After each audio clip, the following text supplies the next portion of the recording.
Então, essa é a nossa 14ª aula da História da Ásia na época moderna. Hoje a gente vai falar um pouquinho, bem pouquinho, sobre a dinastia Ming, a China durante a dinastia Ming.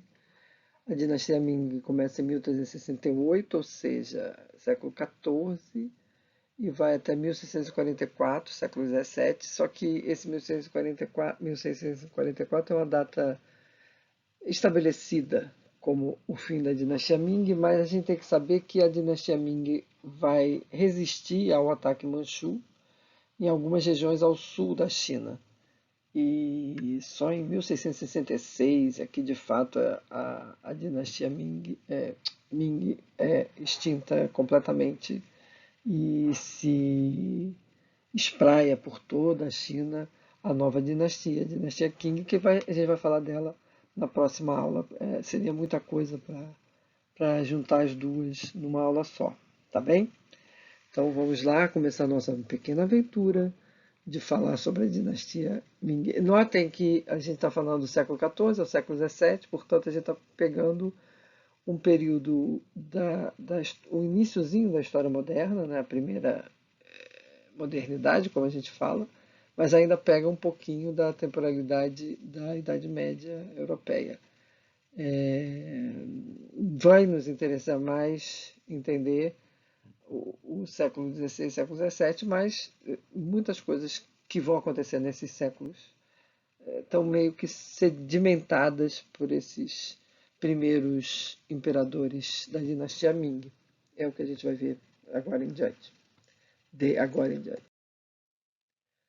Então, esse é o nosso amigo Zhu Yanzhanghang, que eu não sei como é que se fala chinês, portanto, Hongwu também é, ou como a gente pode chamar. Vocês procurarem ver os nomes dos imperadores chineses, eles têm uma espécie de nome, de apelido específico, né? Eles têm um nome, né? Mas em geral eles são referenciados como com um nome menorzinho, né? Mais fácil de trabalhar. Então, o primeiro imperador Ming é esse senhor aí, muito simpático, que vocês estão vendo na gravura. Tá? É, como vocês sabem, então, a dinastia começa em 1368, como a gente já disse, e na década de 90, já com algum tempo de governo, o Hongwu vai tomar algumas decisões que vão ser fundamentais para o futuro. Né? A primeira delas é a questão do secretariado imperial. Ele vai fechar esse secretariado e vai colocar sob seu controle direto, sem intermediários, os 6 ministérios que existem já há algum tempo na estrutura administrativa da China. São esses a função pública, as finanças, ritos, exército, justiça e obras públicas. Né? Essas eram as grandes estruturas fundamentais para a administração política da China. Cada um desses ministros ele tem uma responsabilidade específica sobre essa área de controle, né? E deveria, em tese, né, receber ordens diretas dos imperadores. A gente vai ver que de vez em quando isso não vai acontecer. Não é no início da dinastia, é claro que isso não vai ser um problema, mas mais tarde a gente vai ver que isso algumas vezes não vai ser bem o que vai acontecer. Né? É, Então, qualquer coisa que fosse ser decidida por esses ministros teria que passar pela aprovação e a ação do próprio imperador. Né? E aí vai de tudo, desde pequenas nomeações até as reformas mais profundas e estruturais. Então, é um sistema muito centralizado, como eu já disse, em tese. Né? Depois a gente vai ver que as coisas vão degringolar um bocadinho. O Hongwu também fez uma alteração muito dura no campo. Né?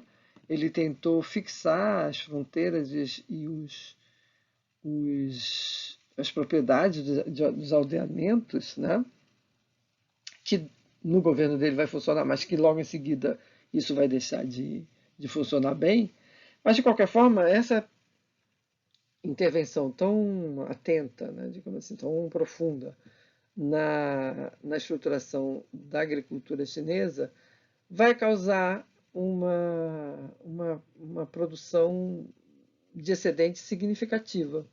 E essa produção de excedente, por sua vez, vai alimentar o comércio. A atividade comercial, é claro, é uma fortaleza do Império Chinês há algum tempo, né? Mas aqui, nesse momento, ela sofre de fato um crescimento significativo, né? E claro que isso vai causar um lado bom, que é o da disseminação da riqueza e da abundância, né?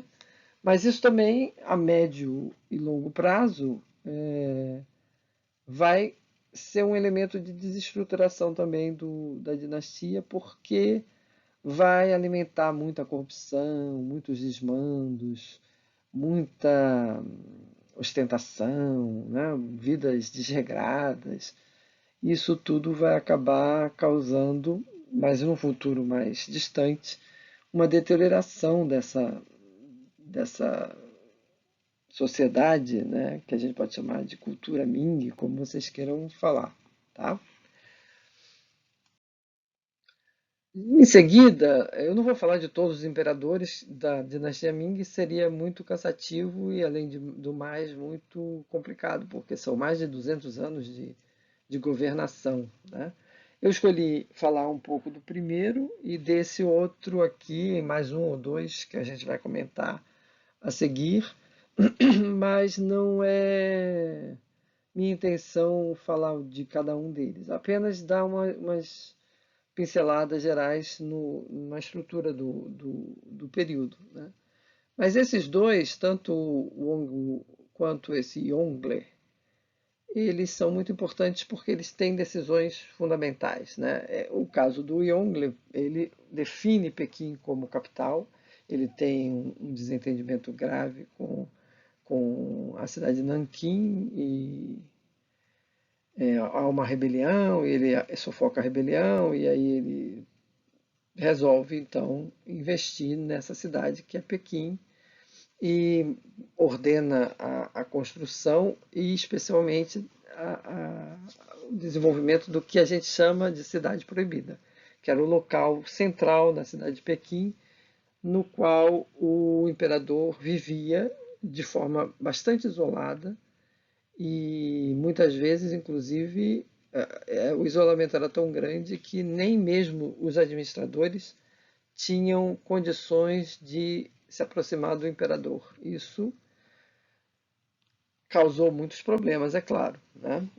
Como a gente vai ver em seguida, especialmente em relação aos eunucos, que a gente vai falar, que são os funcionários que trabalham dentro da cidade proibida, é, e vão ser muito valorizados pelos Ming e que vão muitas vezes atravancar mesmo a comunicação entre os funcionários que não eunucos de se aproximarem do imperador, dos imperadores. Então isso de vez em quando causou um bocado de problemas na administração, né?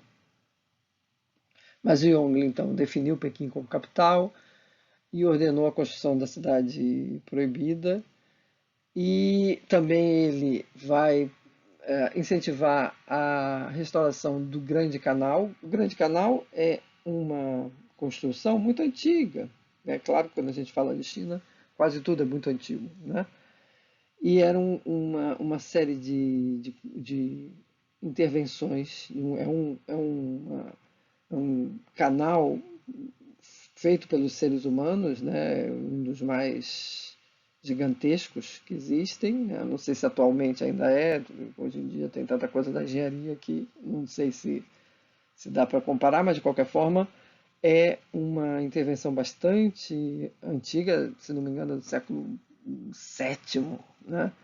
E que vai, vira e mexe, vai ser trabalhado e outras vezes vai ser abandonado mas que nesse período ele vai ser restaurado e vai ser um importante veio de comunicação norte-sul, como vocês podem ver, né? É uma ligação bastante interessante de várias regiões, especialmente passando por Pequim. Então ele vai melhorar esse caminho aqui de comunicação. Ele também foi um grande incentivador do conhecimento e das artes. Ele encomendou aos letrados, aos funcionários letrados, um dicionário, uma enciclopédia, né, de 50 milhões de palavras, e apoiou os neoconfucianos, ou o neoconfucianismo, que é uma leitura uma releitura da tradição confuciana, né?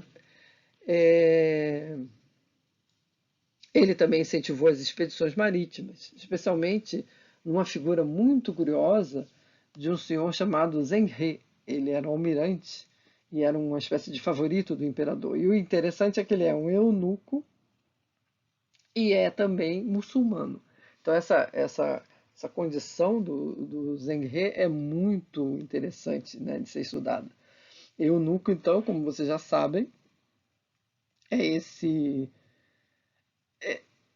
esse uma espécie de é um ramo do funcionalismo, digamos assim, chinês, né? E o que marca esses eunucos é o fato deles não serem capazes de fazerem reprodução humana porque foram castrados. Ou foram castrados quando crianças, como é o caso do Zheng He, tá? Ou eram castrados, se automutilavam quando eram mais velhos, né? E isso para conseguir alguma ascensão social, através desses esquemas de movimentação funcional. Então, vocês podem me perguntar, mas meu Deus, como é que alguém faz isso consigo mesmo? E isso ficou tão grave em determinados momentos. O eunuco não é uma invenção dos Ming. Vocês sabem que os eunucos já existem na China, nessa condição de funcionários muito ligados às cortes dos imperadores, desde o século III, IV, né, antes de Cristo. O Confúcio mesmo era um defensor desses funcionários. A ideia da emasculação, da castração, era fazer com que eles não ameaçassem, né, a linhagem hereditária, né, dos imperadores. Então, por isso que eles eram os guardas do palácio, eram os sujeitos mais próximos ao imperador, porque eram de confiança, nesse sentido de que não causariam estrago na linhagem, porque não poderiam fazer isso, né? E as concubinas e as esposas dos imperadores, então, estariam protegidas por essa condição, né? Mas é no Império Ming, na dinastia Ming, que os eunucos vão ganhar uma predominância dentro da ordem burocrática e vão, muitas vezes, ter capacidade de isolar os imperadores dos outros funcionários, dos outros elementos burocráticos, né? E eles mesmos vão também receber dos imperadores Ming muita autoridade, inclusive autoridade de recolher impostos, coisas que não eram nas outras dinastias, não era atribuição dos eunucos. Então os eunucos vão se fortalecer muito, imensamente, em termos políticos, durante a dinastia Ming. E eles são tremendamente mal vistos na historiografia chinesa. Então é muito comum se falar muito mal dos eunucos, né? É, a antipatia em relação aos eunucos é muito grande. E por causa disso, porque muitas vezes eles, como tinham muita autoridade nesse período, às vezes eles se transformavam em verdadeiros tiranos, né? das várias províncias e regiões. E impediam muitas vezes a comunicação direta com o imperador. E isso tudo causava, é claro, um enorme transtorno, né? E dificuldade de negociação. Não é o caso do Zheng He. O Zheng He é um eunuco que ficou muito famoso porque ele foi responsável por uma série de expedições, incentivou inclusive a construção de embarcações muito especiais, uns juncos de grande porte, né? E com essas frotas, que alguns dizem que tinha cerca de 300 barcos, mais ou menos. Tem gente que exagera mais, né? A gente já vai falar disso. Mas o Zheng He, então, consegue fazer uma série de viagens, inclusive à costa oriental da África, Moçambique, aquela região assim. Veja bem, é importante notar que há aqui uma coisa que a gente tem que prestar atenção. Os juncos dos chineses comerciantes já chegavam à Índia, à Indonésia, à Malásia e mesmo à África, à costa oriental, já há algum tempo. Ou seja, já havia uma rede de rotas comerciais em que embarcações chinesas que não eram estatais, que eram de iniciativa privada, digamos assim, podiam circular. Era possível você encontrar essa circulação e esses contatos, né? Aqui a gente está falando de uma expedição apoiada pelo imperador, apoiada, portanto, pelo poder público, né? É uma, uma expedição, portanto, estatal, digamos assim, né?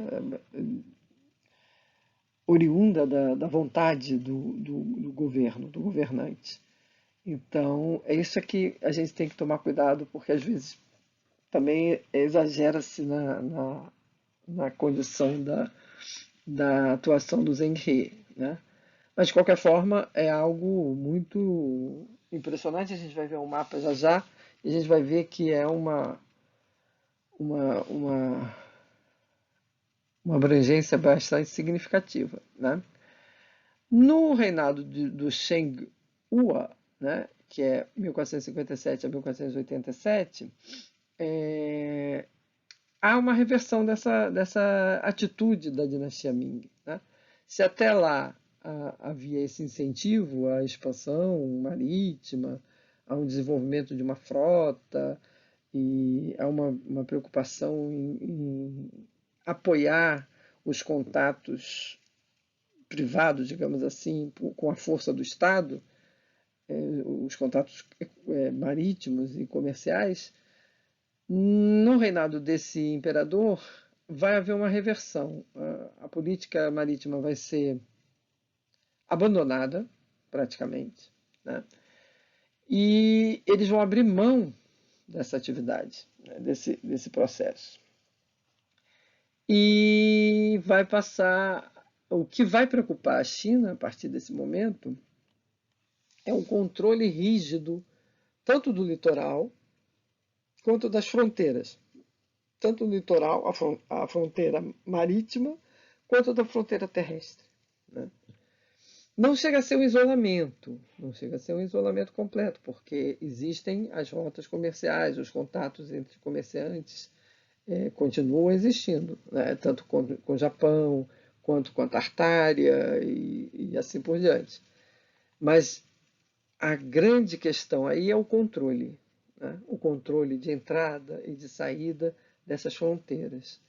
E isso vai demandar um esforço enorme do governo, né, da dinastia, de ter funcionários para controlar toda essa enorme fronteira que a China tem, fora o litoral também, que não é pequeno, né? Então, vocês podem imaginar a quantidade de recursos que vão ser utilizados para garantir essa política de extremo controle que, a partir de 1470, por aí, começa a se desenvolver na China, né? E vocês podem perguntar por que razão isso acontece. é mesmo uma atitude de desconfiança em relação aos estrangeiros, né? Que vai se consolidando na China, que já não era muito afeita e que vai se consolidando nesse período na China. Tá? Vamos dar uma olhada aqui nos mapas para que a gente visualize melhor. Esse mapa é muito interessante e a gente vai voltar a ele por outros motivos. Por exemplo, é um mapa italiano e eles mostram as viagens dos jesuítas missionários na China no século XVI e século XVII. São essas setas vermelhas aqui no interior. Mostram os jesuítas que saíram de Macau e vão até Pequim, né? De Pequim, eles fazem uma série de incursões, inclusive ajudam os imperadores Ming a fazer um tratado com a Rússia, né? Nessa região aqui, nessas fronteiras aqui, que eram bastante tensas, também na Tartária. Então, isso aqui, mas é uma coisa que eu quero falar para vocês mais tarde, é mais século XVI, século XVII, pega, portanto, a dinastia Ming, mas também pega a dinastia Qing, então é melhor a gente deixar para falar disso depois. Depois eu trago o mapa de novo e a gente apresenta essa questão novamente. O que nos interessa nesse mapa agora é ver justamente aquilo que eles estão chamando de rotas comerciais chinesas e expedições marítimas, né? Então você tem aqui, visivelmente, né, várias rotas comerciais, tá, que os chineses faziam de forma autônoma, digamos assim, né? Não precisava da intervenção do Estado, né? E não é à toa que a expansão deles também é feita nesse mesmo movimento. O Zhenghe chega até aqui, mais ao sul, na costa africana, na costa oriental africana, né? Eles também mostram nesse mapa uma outra coisa interessante, que são as rotas comerciais dos portugueses. A gente vai voltar a esse mapa com certeza quando a gente for falar dos contatos dos europeus com a China, né? Então aqui a gente vê as rotas dos portugueses, que vem lá do Cabo, né? Do Cabo da Boa Esperança, passam pela Índia, vão aqui na região da Indonésia e chegam à China, né, através principalmente de Macau, mas também por vezes por Cantão, mas em geral em Macau. Também mostra a rota comercial dos espanhóis, que é uma outra rota que a gente às vezes esquece, mas tem uma coisa chamada o Galeão de Manila, que saía da América, podia sair de Acapulco, no México, ou mesmo do Peru, de Lima, no Peru, atravessava o Pacífico e chegava até as Filipinas e aqui em Manila fazia as trocas comerciais. Então, na verdade, a gente tem que perceber que a China, nesse mapa a gente percebe, né, que a China no século XVI ela entra por um grande circuito, uma grande rede de tramas comerciais, né? E uma das coisas importantes que a gente tem que registrar é que, se para a China era muito importante a prata que vinha do Japão, e com certeza era fundamental, né? E os portugueses vão se especializar nesse fluxo, né? Como a gente vai ver depois. A prata que vinha da América também chegava à China através da Rota de Manila, através das Filipinas. Então, essa teia comercial é muito interessante de notar, né? E por isso que alguns historiadores chamam isso de uma primeira globalização, porque na verdade você está vendo que várias partes do mundo estão se conectando, partes que até então não se conectavam, né?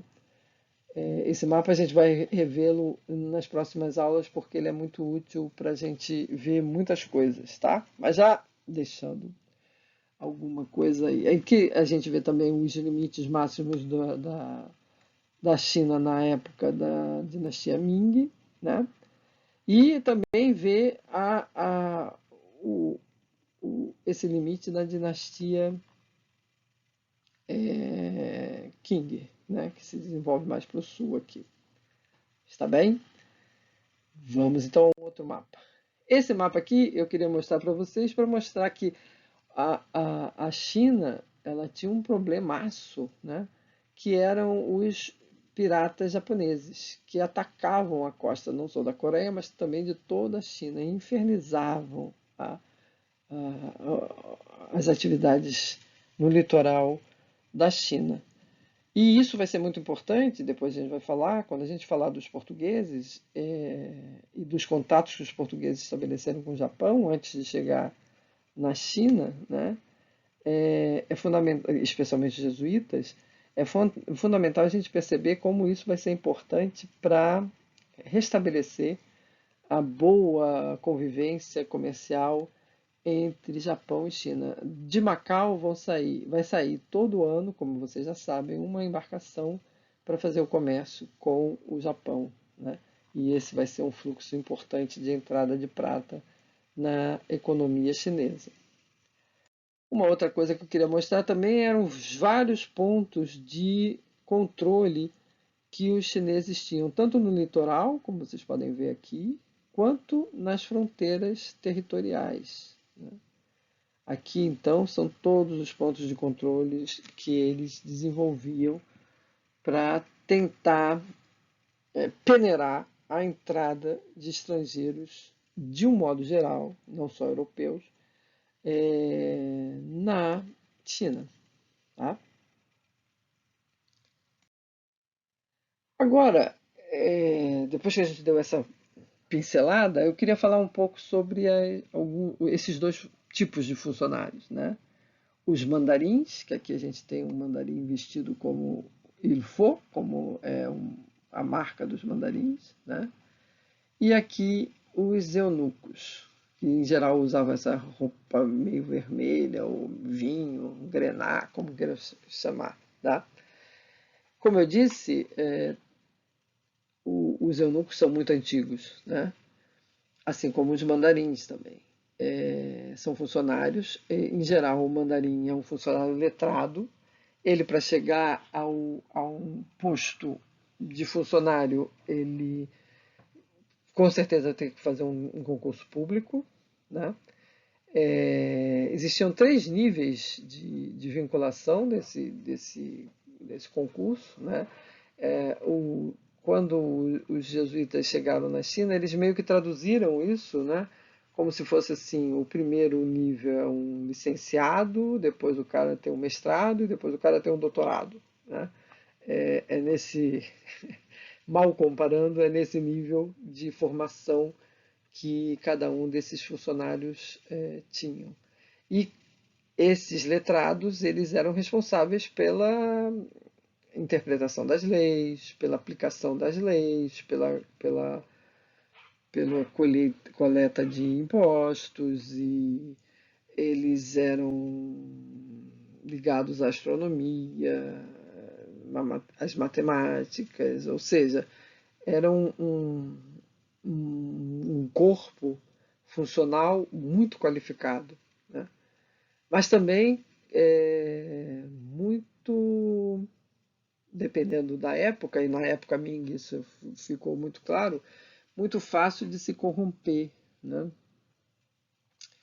E de fazer desmandos e coisas do gênero. Então havia, portanto,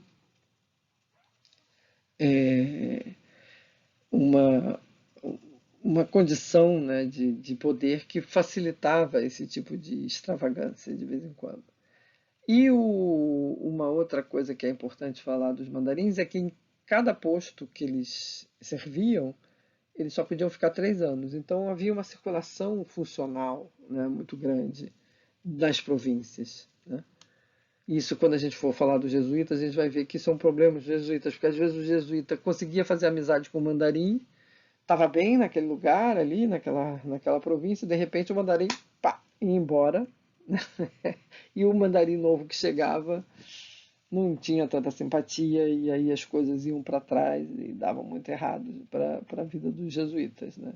Então essa circularidade obrigatória, que era um pouco para evitar esse tipo de ação continuada desses mandarins numa só região, Tinha o lado bom e o lado ruim, né? Da história. Já os eunucos não. Os eunucos, como eu já disse, eles não são funcionários de concurso, né? Eles chegam a essa condição ou porque desde jovens as famílias davam eles para serem emasculados a partir dos 7 anos, né? Porque sabiam que essa possibilidade de ser um funcionário ligado à corte, né, daria condições sociais de melhoria, né, daquela família, né? Então, isso era uma forma de ascensão social. Aliás, os concursos também serviam como ascensão social para outros grupos, para outras classes. Um membro da família que fosse um funcionário, um mandarim ou um outro funcionário letrado, trazia prosperidade para toda a família, né? Então, as famílias, em geral, investiam em pelo menos um membro para que ele estudasse, que ele conseguisse passar nos concursos, pelo menos na primeira fase dos concursos, para depois, então, trazer prosperidade para todos, né? Era, portanto, o cargo cobiçado, por um lado, por outro lado, era uma maneira de mobilidade social, né? Mas, como eu disse, os eunucos, no período Ming, eles adquiriram muito poder, né? Atribuiu-se a eles muito mais serviços ao imperador, não apenas militar, mas também de governança, como a coleta de impostos, né? Então, e eram extremamente corruptos, né? Corruptíveis, pelo menos nesses registros que olham para eles de forma muito negativa, que já falei para vocês, né? Há uma constante referência a abusos muito violentos até por parte desses eunucos, né? Eram muito mais mal vistos de uma maneira geral. Aqui, só para a gente ver as províncias chinesas, para a gente ter uma noção, né? É enorme e é uma grande quantidade de províncias, e então para cada uma dessas províncias você tem uma miríade de funcionários, né? E que, portanto, vão circular pelo país todo. é, e vocês podem imaginar a máquina burocrática que não é isso, né? É uma coisa gigantesca, pesada, difícil, às vezes funcional, né? Às vezes vai ser contraproducente, né? Vai ser um problema, num certo sentido. Então, isso é só para a gente visualizar o tamanho da coisa, né? Aqui eu achei que valia a pena a gente mostrar um mapa chinês das províncias chinesas. É claro que a gente não sabe ler, infelizmente, esses caracteres chineses, né? Mas dá para a gente perceber que sim, tem uma. Se vocês lembrarem do mapa, dá para ver que é o mapa da China, né? O litoral, os rios, né? Aqui tem o nome das províncias, provavelmente, né? Então a gente tem uma ideia de. E isso é bom também para a gente ver que eles tinham os mapas deles, né? Apesar deles ficarem muito interessados nos mapas europeus, e isso ser um chamariz que os jesuítas usavam, né? Os mapas chineses também não são de se jogar fora, né? São interessantes de serem analisados, né?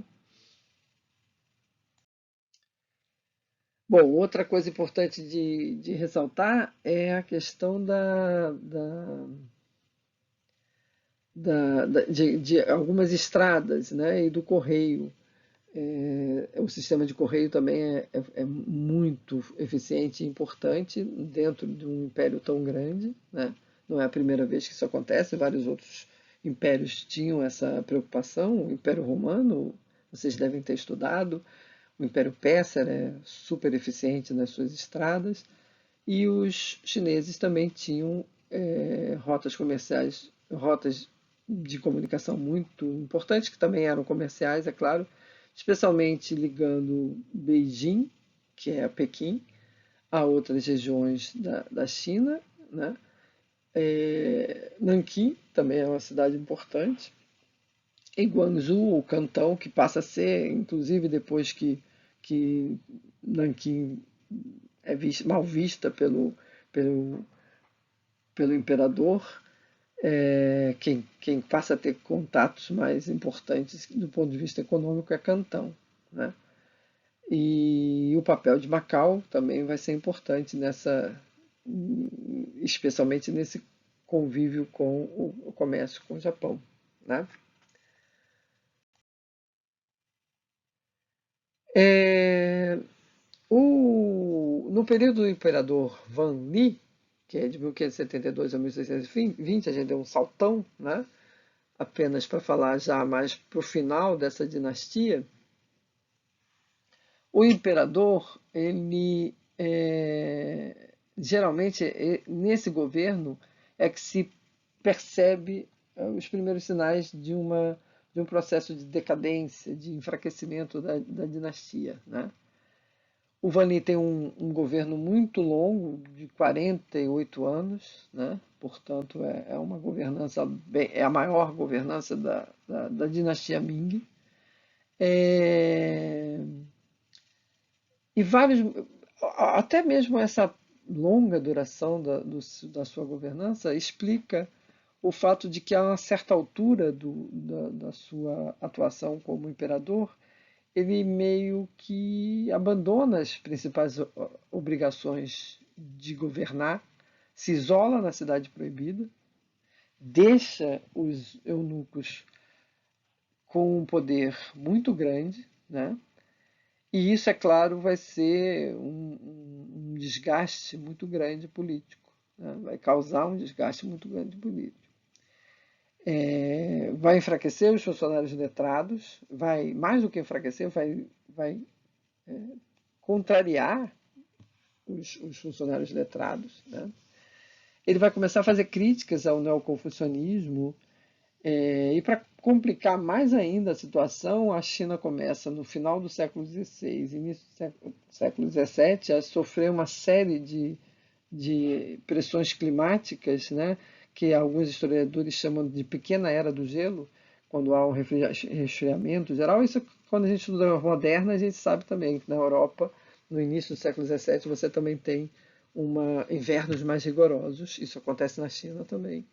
E esses invernos mais rigorosos, é claro, vão acabar criando problemas nas colheitas, porque por sua vez você tem então desabastecimento, fome, e associado a isso doenças e insatisfação, tendências a revoltas camponesas e assim por diante. Ou seja, todos os elementos de desestabilização política e econômica estão sendo postos aí nessa governança do Van Li. E, para piorar, ainda teve a questão da invasão da Coreia por parte do Hideyoshi, do Japão. Lembram que os japoneses, o Hideyoshi queria fazer uma guerra contra a China e tentou invadir a Coreia, né? Porque a Coreia não aceitou ser aliada do Japão numa possível guerra contra a China. E a China, é claro, foi em socorro à Coreia e se envolveu nessa questão. E isso também foi um elemento de, de desestabilização dessa dinastia, do início dessa dinastia. Depois, mais tarde, quando os Tokugawa vão se estabelecer no poder e vão fazer o isolamento do Japão, não que a prata japonesa deixe de chegar à China, vai continuar chegando, mas em muito menor quantidade. E isso vai ser uma coisa complicada. Por outro lado, na América, os Filipes, né, vão começar a apertar também a questão do contrabando de prata, né? Então, aquela prata que vinha pela rota de Manila também se escasseou. Então, os nossos amigos chineses começaram a ter um problema sério, porque eles tinham aberto mão do papel moeda, que é daquele período anterior lá, que a gente tinha falado para vocês, da época do Marco Polo e assim por diante, né, no período ainda da dinastia mongólica, né, e tinham abandonado também o uso do cobre como moeda e investiram na prata, né, que tem a ver com a prosperidade do período, mas também tem a ver com esse final, porque com a escassez da prata, alguns historiadores discordam, dizem que não é tanto escassez, mas sim uma falta de circulação. Mas, de qualquer forma, o que acontecia é que os camponeses que tinham que pagar os impostos em prata só faziam comércio em bronze. O fato da prata estar rara, ela faz com que o valor da prata aumente enormemente, né? Então fica muito difícil para as pessoas, os camponeses e mesmo os comerciantes pagarem os impostos. E isso faz com que o edifício estrutural, especialmente dos funcionários, comece a estremecer, né? Porque sem recursos para pagar os soldados, os exércitos enormes que os Ming tinham para manter aquele controle das fronteiras, para conter a segurança do litoral e assim por diante, eles deixam de receber seu soldo e aí começa a haver uma série de insatisfações e aí é mais fácil, portanto, é, a desestruturação se espalhar, né? Então, na verdade, a gente está vendo que nesse período a gente tem a combinação infeliz de várias coisas ruins, né? O pessoal chama de tempestade perfeita, né? Um imperador que no final do seu governo, nos anos finais do seu governo, não se interessa mais pela governança, eunucos completamente fortalecidos por essa ausência da presença centralizadora do imperador, condições climáticas adversas, escassez de prata ou dificuldade de circulação da prata, uma combinação explosiva que vai gerar muita instabilidade nos próximos imperadores que vão governar a dinastia até 1644. Portanto, contrasta muito, né, esse final da dinastia Ming com aquele início que a gente falou, resplandecente, cheio de abundância e riqueza, mas que na verdade foi alimentando uma corte cada vez mais viciada, mais acostumada a coisas fáceis, né, a uma vida de exageros, e isso vai cobrar seu preço com o tempo, né? Aqui, esse último mapa, eu quero destacar algumas coisas. Primeiro, aquilo que a gente já tinha falado, né? O ataque dos piratas japoneses, né? Que fustigam a costa chinesa, né? Aqui o ataque japonês à Coreia, do Hideyoshi, como a gente já falou, que causa também perturbações à China, né? Aqui ele já, antes de tudo isso, aqui mostra também por onde os mongóis atacaram a China, né? Lá na época da expansão mongólica, muito anterior. É um mapa cheio de informações de várias épocas, né? Mostra também como que a dinastia Ming, ela se instala primeiro em Nanquim, para depois vir para Pequim com Yang Li, né? Como a gente mostrou para vocês. E também fala do fim dos Mings. Quem é que é o responsável pelo fim dos Mings? Os ataques dos Manchus, que vem dessa região mais ao norte, é uma outra etnia, como a gente já falou para vocês, não vai ser mais a etnia Han que vai ter o poder na dinastia Qing, né? E então essa data, 1644, é tida como uma data final, se bem que a gente já viu lá no início que é uma data final que ainda tem um tempo de agonia da dinastia Ming, né? Esses mapas são bem legais porque eles dão várias informações, você olha assim e fica muito enriquecido. Eu esqueci de falar uma coisa que eu vou aproveitar esses 5 minutinhos finais aqui da aula para falar, que é ainda sobre aquele almirante chinês que teria chegado à costa oriental da África. Tem um estudioso inglês, que ele é um almirante, Manzi, é o nome dele, se não me engano. Ele há pouco tempo, sei lá, uns 15 anos, não é tão pouco tempo assim, mas há algum tempo, que ele defende a ideia de que os chineses eles teriam chegado à América. Aliás, que eles teriam feito uma circunnavegação do mundo, teriam ido até a Islândia, teriam ido até a Austrália e assim por diante. E que também teriam, portanto, descoberto a América. O nome do livro é 1421, o ano que os chineses descobriram o mundo. Se não me engano, é esse o nome do livro. E esse livro ele é muito contestado, né? Porque não há muita comprovação documental dessa. Inclusive porque ele faz um desenho dessa expedição com 1000 barcos de junco, e as pessoas colocam em questão várias coisas. Se esses barcos de junco aguentariam de fato uma viagem dessa envergadura, é, se de fato era essa quantidade, né? E uma série de outras questões aí que são colocadas, né? O que eu acho que a crítica é interessante da gente perceber,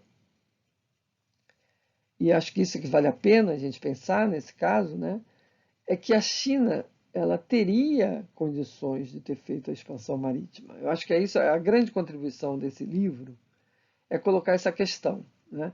Mesmo que ele exagere, mesmo que ele não tenha comprovação significativa sobre muitas das coisas que ele fala, uma coisa é válida no que ele fala, né? Que é essa, é a ideia de que, pelo que a gente está vendo aqui, né, tanto na dinastia mongólica quanto mesmo na dinastia Ming, a, a China tinha condições de fazer uma expansão do tipo europeia, ou seja, fazer um movimento de integração de várias regiões através do mar, né? Nós vimos também que isso foi uma opção, né, das autoridades chinesas de não investir mais nisso, né? Então é uma coisa que deixa as pessoas um pouco em dúvida, né? Quais seriam as razões que fariam com que essa atitude tivesse sido tomada? Eu acho que tem explicações, né?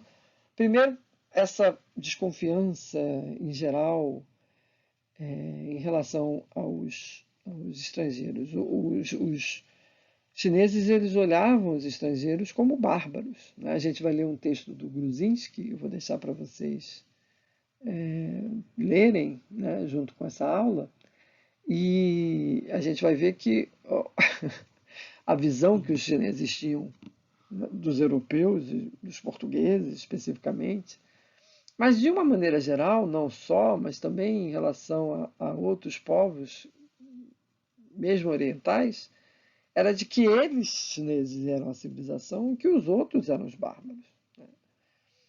E essa desconfiança ela pautou muito a partir do século XV, né, de meados do século XV, a postura dos governantes Ming, né? Não isolou completamente a China, como a gente falou já, né? Mas é um obstáculo para esse tipo de lógica de uma expansão global, né? Mas isso é importante e é legal que a gente pense porque quebra um pouco essa visão de que os europeus é que são poderosos e que têm a capacidade de fazer a expansão marítima e que foram os primeiros e foram os incríveis e não sei o quê, né? Então isso baixa um pouco a bola dos europeus, a gente botar esse contraponto, que a China tinha sim condições de fazer isso, não o fez, né? Porque não quis investir nisso, né? E as razões, claro, podem ser e merecem ser investigadas, mas o fato é que condições técnicas eles tinham, né? Eles tiveram. Então, era essa última reflexão que eu queria marcar com vocês. Eu devia ter feito isso lá atrás no slide do Rangzé. De qualquer forma,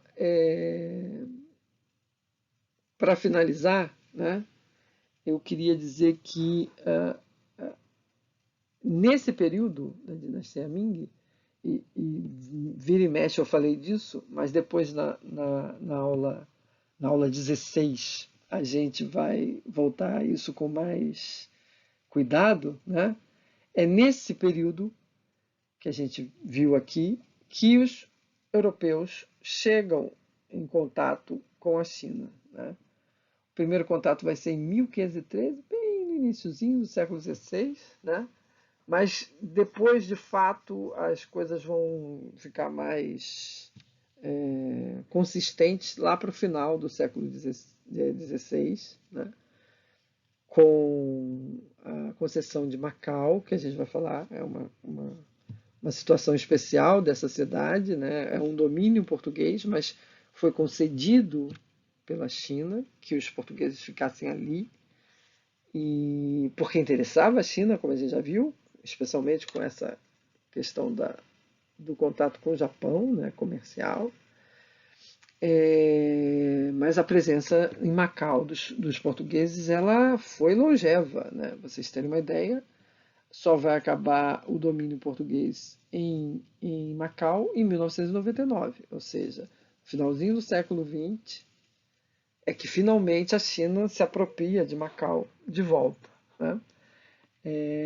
Portanto, é um fenômeno que merece ser estudado com um pouquinho de mais de atenção, mas isso a gente vai deixar para lá. Eu só queria remarcar essa condição de que aqui, nesse momento da dinastia Ming, é que você começa a ter contatos mais intensos com os europeus, né? Sejam diretos, como esses de Macau com os portugueses, sejam indiretos, como essa rota de Manila que eu falei para vocês, que chegava a prata da América até a China por atividades comerciais.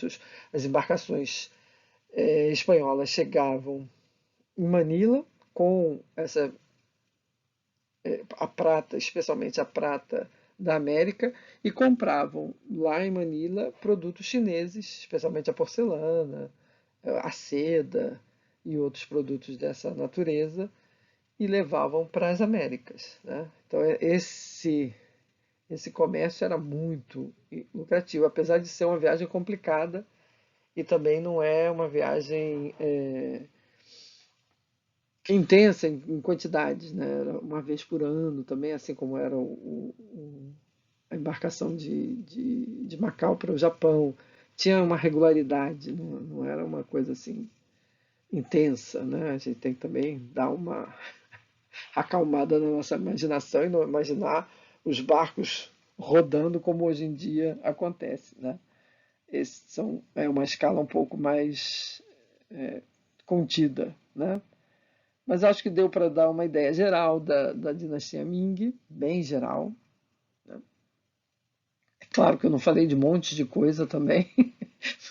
Não comentei uma série de imperadores e de situações que eu podia ter.